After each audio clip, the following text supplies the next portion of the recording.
नमस्कार, आप देख रहे हैं बीसीसी न्यूज। मैं हूं रमा धीमान। आइए बुलेटिन की शुरुआत करें, लेकिन उससे पहले हेडलाइंस।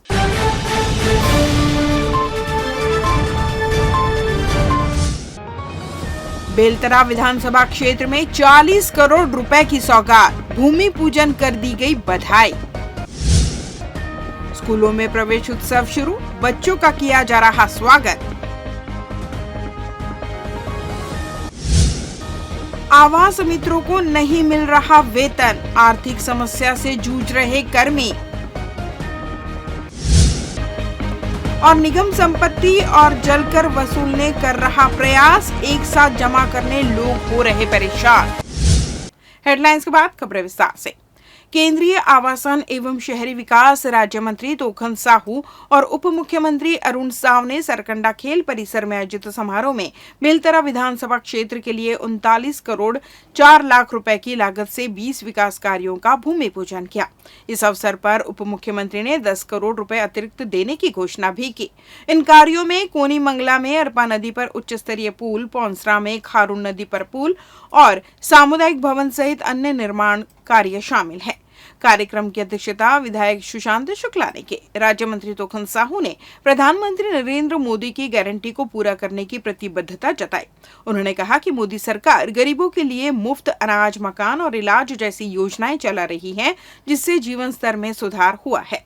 उप मुख्यमंत्री अरुण साव ने कहा कि मुख्यमंत्री विष्णुदेव साय के नेतृत्व में छत्तीसगढ़ तेजी से विकसित हो रहा है।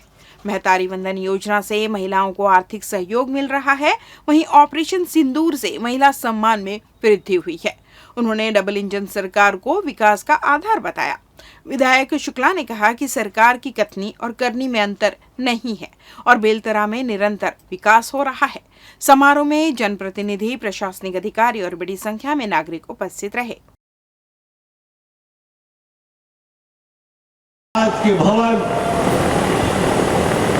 बहुप्रतीक्षित पुल के निर्माण, सड़क के निर्माण और बतेकन काम आपके वो है। मैं आप सब जन ला बहुत बधाई और शुभकामना देता हूँ। एक बार आपके ऊर्जावान विधायक सुशांत शुक्ला जी का जोरदार ताली बजा के अभिनंदन और स्वागत करो। और 10 करोड़ के मांग और कर दे, देना है क्या भाई? देना है, सहमति है सबके? पक्का? चलो वो 10 करोड़ भी हम देवो, ऐसे मैं घोषणा करा था। आप सब ले एक बार फिर बहुत बधाई, बहुत शुभकामना। 20 करोड़ के कार्यों का लोकार्पण, भूमि पूजन, जिसमें उच्च स्तरीय पुलिया का निर्माण, विधायक निधि, सांसद निधि, माननीय मुख्यमंत्री जी की घोषणा, अनेक कार्यों का लोकार्पण, भूमि पूजन हुआ है। मैं इसके लिए आदरणीय अरुण साव जी को, सुशांत शुक्ला जी को, छत्तीसगढ़ सरकार को और माननीय हमारे देश के यशस्वी प्रधानमंत्री श्री नरेंद्र मोदी जी को धन्यवाद देता हूं, आभार व्यक्त करता हूं, जिन्होंने जनता की मांग को पूरा किया है। ये भारतीय जनता पार्टी की सरकार है जो जनता की अपेक्षाओं को पूरा करने के लिए काम करती है। और मित्रों, आप सब लोगों को पता होगा, भारतीय जनता पार्टी की सरकार, माननीय नरेंद्र मोदी जी की सरकार, जिन्होंने छत्तीसगढ़ हाईकोर्ट में एक जनहित याचिका दायर की गई है, जिसमें राज्य सरकार के बनाए एक नियम को गलत बताया गया है। यह मामला है छत्तीसगढ़ चिकित्सा, दंत चिकित्सा और फिजियोथेरेपी, शारीरिक उपचार से जुड़ी डिग्रियों में एडमिशन के नियमों का। जनहित याचिका में कहा गया है कि साल 2018 में बनाए गए प्रवेश नियम के नियम 13L1 को अवैध घोषित किया जाए, क्योंकि इससे एनआरआई कोटे की सीटों का गलत तरीके से इस्तेमाल किया जा रहा है। साथ ही याचिकाकर्ता ने कोर्ट से मांग की है कि सरकार इस तरह के दुरुपयोग को रोकने के लिए एक ठोस और स्पष्ट कानून बनाए। इस याचिका पर सुनवाई के दौरान राज्य सरकार ने कोर्ट से जवाब दाखिल करने के लिए कुछ और समय मांगा। कोर्ट ने इस पर सहमति जताते हुए सरकार को 4 सप्ताह के भीतर अपना जवाब देने का आदेश दिया है। इसके बाद याचिका लगाने वाले पक्ष को अगर जरूरी लगे तो वह 2 सप्ताह के अंदर अपनी ओर से जवाब दाखिल कर सकता है। इसके बाद इस मामले की अगली सुनवाई होगी। रायपुर के शहीद वीर नारायण सिंह अंतर्राष्ट्रीय क्रिकेट स्टेडियम में छत्तीसगढ़ स्टेट क्रिकेट संघ द्वारा आयोजित सीसीपीएल सीजन 2 में 12 जून को बिलासपुर बुल्स और राजनांदगांव पैंथर के बीच मुकाबला खेला गया। मैच में बिलासपुर बुल्स ने बेहतरीन प्रदर्शन करते हुए राजनांदगांव को 68 रन से हराया। राजनांदगांव पैंथर के कप्तान अजय मंडल ने टॉस जीतकर पहले गेंदबाजी चुनी। बिलासपुर बुल्स ने पहले बल्लेबाजी करते हुए निर्धारित 20 ओवर में 8 विकेट पर 200 रन बनाए। जवाब में राजनांदगांव पैंथर की टीम 18.2 ओवर में 132 रन पर सिमट गए। अब तक बिलासपुर बुल्स ने 5 में से 4 मैच जीतकर 8 अंकों के साथ पहले स्थान पर कब्जा कर लिया है। राजनांदगांव पैंथर, बस्तर बाइसन और रायपुर राइनोज की सेमीफाइनल में पहुंच चुके हैं। 14 जून को पहला सेमीफाइनल बिलासपुर बुल्स और रायपुर राइनोज के बीच दोपहर 3:30 बजे, दूसरा सेमीफाइनल बस्तर बाइसन और राजनांदगांव पैंथर के बीच शाम 7:30 बजे खेला जाएगा। मैच के दौरान छत्तीसगढ़ क्रिकेट संघ के डायरेक्टर बलदेव सिंह भाटिया, विजय शाह सचिव मौजूद रहे। नए शिक्षा सत्र शुरू होते ही राज्य सरकार ने बढ़ती गर्मी के ध्यान में रखते हुए प्रदेश के सभी स्कूलों के संचालन समय में बदलाव किया है।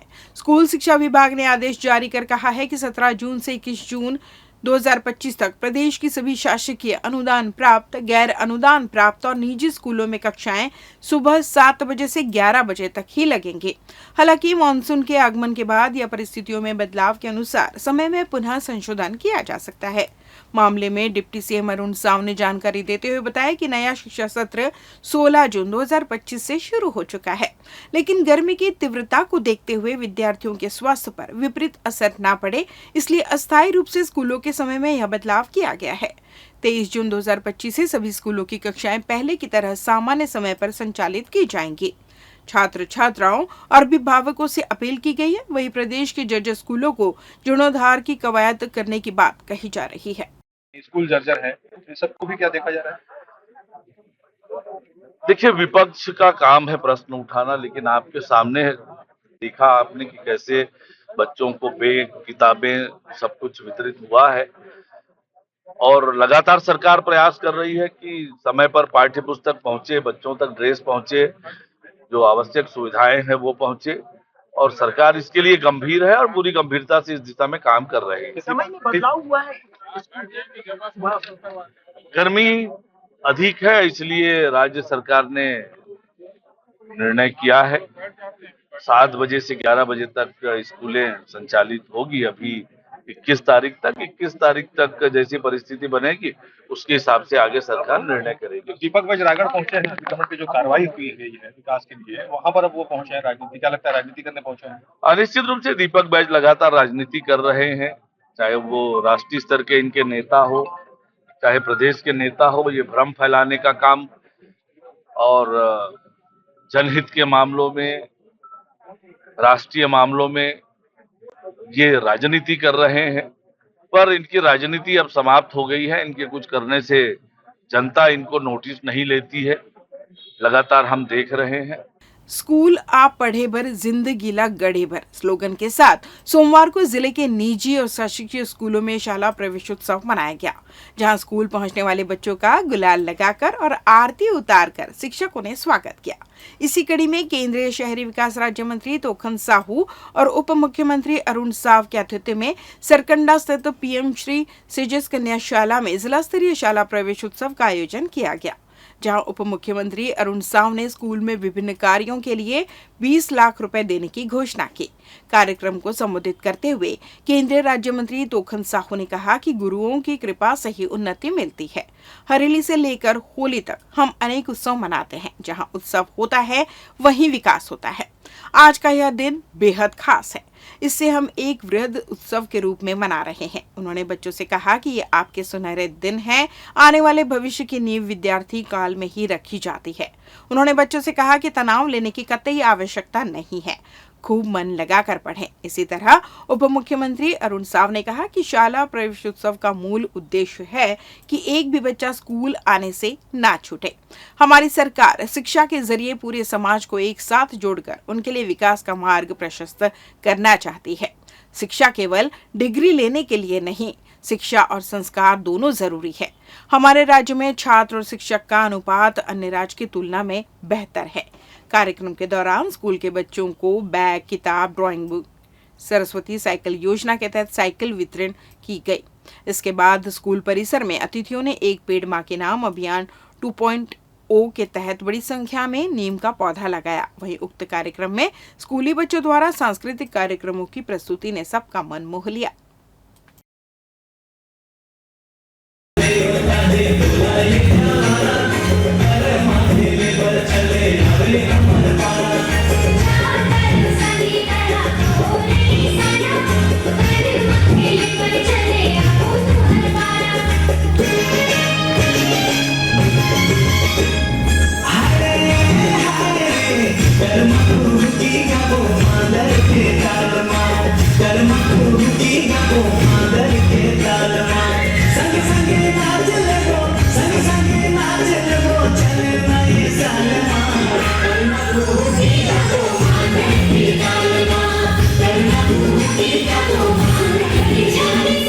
पर्याप्त है, राष्ट्रीय स्तर पर तो औसत अच्छा है, लेकिन क्या वजह है इस तरह देखते हैं आप?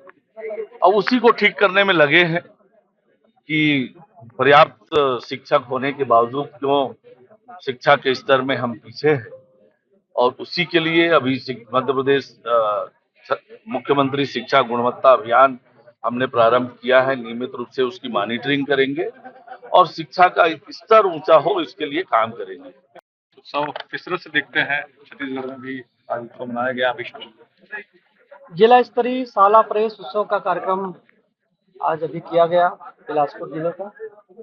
इसके पीछे सरकार की यही मंशा है कि कोई बच्चा छूटे मत, सब स्कूल आए, सब पढ़ाई करें, जिनका प्रवेश हो गया बड़े उत्साह के साथ पढ़े। और हमारे देश की तो यही संस्कृति रही है, हम हर कार्य को उत्सव के रूप में मनाते हैं। जहाँ उत्सव है वही विकास है, वही सफलता भी है। इसलिए ये उत्सव की कार्यक्रम है, उसके अनुरूप सभी बच्चों को किताबें, सभी बच्चों को साइकिलें, सभी बच्चों को गणवेश आज से वितरण की निरंतर शुरुआत हो गई। सनई सभी स्कूलों तक के ये किताब स्कूल 1 जुलाई के पूर्व तक पहुंच जाएंगी। आज ही हमारे बहुत सारे विकास खंडों में भी विकास खंड स्तरीय साला प्रवेशोत्सव मनाया जा रहा है। हम उन सभी अतिथियों का जिन्होंने यहाँ पर उपस्थित होकर हमारे बच्चों का, बालकों का उत्साहवर्धन किया है, उनका हार्दिक अभिनंदन के साथ साथ उनका धन्यवाद करते हैं। उनके मोटिवेशन से हमारे क्षेत्र के जो पालक हैं वो उत्साहित होंगे और अपने बच्चों को सजग होकर विद्यालय भेजेंगे। और जब विद्यालय भेजेंगे तो हमारे टीचरों की जवाबदारी है कि हम अच्छा रिजल्ट लाएं। और 90+ का जो अभियान विगत वर्षों में हमने संचालित। लेते हैं छोटा सा ब्रेक। पिछले 17 वर्षों से रियल एस्टेट के क्षेत्र में दे रहे हैं अपनी सेवाएं और लगातार शहर की जनता को एक नई लिविंग लाइफस्टाइल। अपने कार्यों एवं सेवाओं के माध्यम से लाखों लोगों की उम्मीदों को दिया है आकार। इसलिए जिले में ही नहीं पूरे प्रदेश में इनकी पहचान है बरकरार। आपके सपनों के घर को हकीकत में बदल कर है दिखाना, इसलिए आपके लिए लेकर आए हैं भाटी आशिया।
ब्रेक के बाद आपका स्वागत है। बढ़ते हैं अगली खबर की ओर।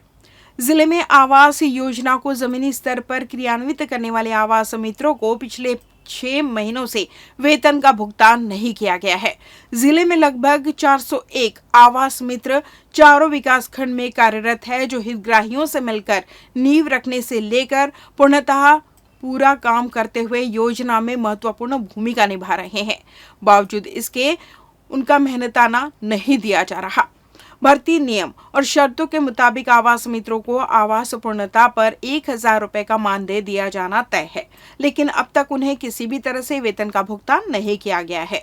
बिना वेतन काम कर रहे आवास मित्रों पर उल्टा काम करने दबाव बनाया जाता है और टारगेट देकर भेजा जाता है। वेतन को लेकर जब सवाल किया जाता है तो काम ठीक से नहीं करने की बात कहकर नोटिस जारी कर दिया जा रहा है।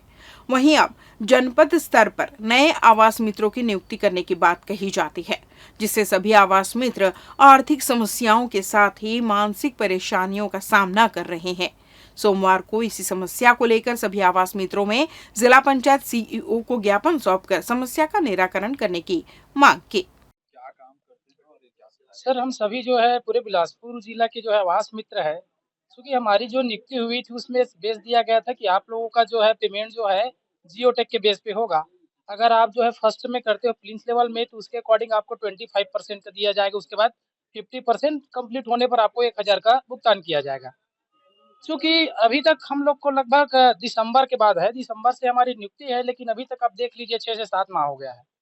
हमारे ऊपर इतना ज़्यादा प्रेशराइज है कि हम लोग को टारगेट दिया जाता है हर मंथ में इतना कंप्लीट करना है करके।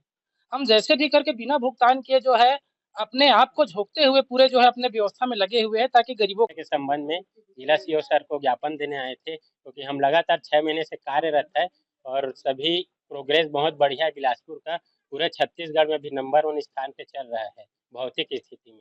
तो इसके संबंध में हम लोग आए थे, सीओ साहब को ज्ञापन देना है। और जितने आर्थिक रूप से सब परेशानी का सामना करना पड़ा है, क्योंकि लगातार फील्ड में कार्य कर रहे हैं। क्या लगता है आपको, क्यों नहीं दे रहे हैं आप लोगों को वेतन? पहले जब बात हुआ था सर लोग से तो बोले थे कि आवास मित्र मॉनिटरिंग ऐप में उसमें जियोटेक का। न्यायधानी में एक बार फिर अपराधियों का आतंक देखने को मिला, जिसमें चाकू लेकर घूम रहा युवक सरेराह लोगों को डरा रहा है। इस पूरी घटना का सीसीटीवी फुटेज सामने आया है। ये वीडियो महाराणा प्रताप चौक के पास स्थित शराब दुकान का है। वहीं चाकू की नोक पर आतंक मचाने वाला ये वीडियो सोशल मीडिया पर वायरल हो रहा है। वीडियो में एक नकाबपोश युवक चाकू लेकर लोगों को डरा रहा है। वीडियो शराब दुकान में लगे सीसीटीवी कैमरे का है, जिसमें युवक बेखौफ चाकू लेकर घूमते नजर आ रहा है। युवक का नाम ईशु बताया जा रहा है। वीडियो सोशल मीडिया में वायरल होने के बाद पुलिस हरकत में आई और आरोपी की तलाश शुरू कर दी। पुलिस फरार युवक के ठिकानों पर दबिश भी दी, पर आरोपी युवक अब पुलिस गिरफ्त से बाहर है, जिसे जल्द पकड़ने की बात कही जा रही है। पूरा मामला सिविल लाइन थाना इलाके का है।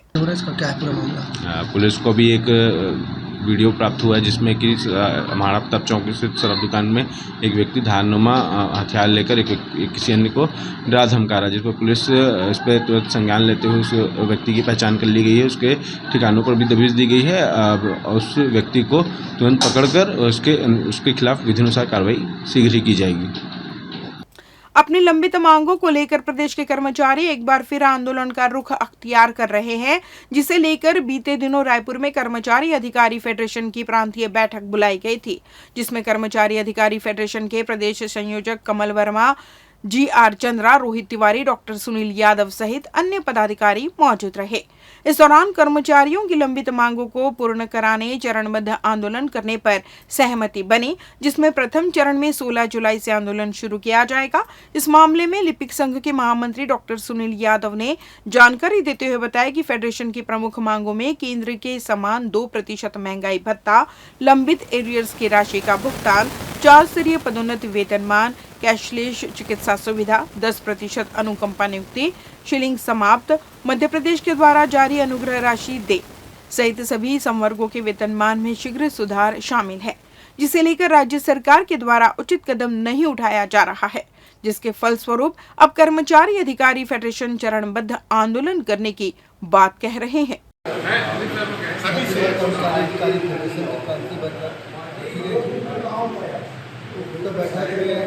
विभिन्न संगठनों के प्रांत जिला परिषद और हम सब ने आज तय किया कि मोदी की गारंटी और समाप्त किया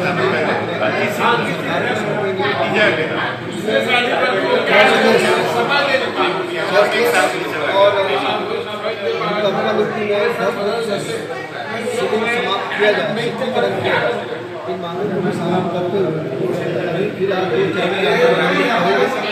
16 जुलाई को ब्लॉक, तहसील और जिला स्तरीय जो है।